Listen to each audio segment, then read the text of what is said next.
The best 5-minute wine podcast. Buongiorno, Forrest. Let's taste some wine and make it fun, eh? Hey, sour grapes. What's with all the noise? I built a 3-lane bowling alley down here next to my wine cellar. I've got league bowling going on right now. Well, can you tell him to be quiet for a minute? Let me walk over and close that soundproof door.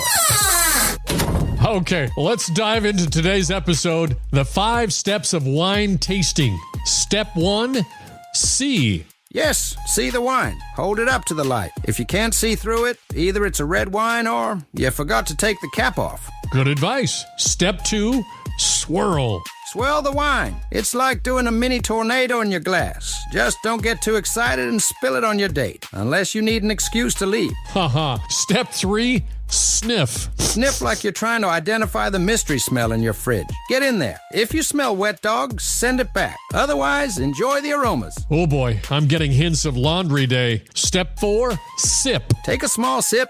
Let it cover your tongue. But remember, it's a sip, not a gulp. We're tasting, not playing a drinking game. At least, not yet. And finally, step 5, savor. Savor it. Let it linger like a great story. If the taste disappears faster than my hairline, it's probably not a great wine. Remember, this is Sour Grapes, pouring grumpy wisdom one vintage at a time. The best 5-minute wine podcast.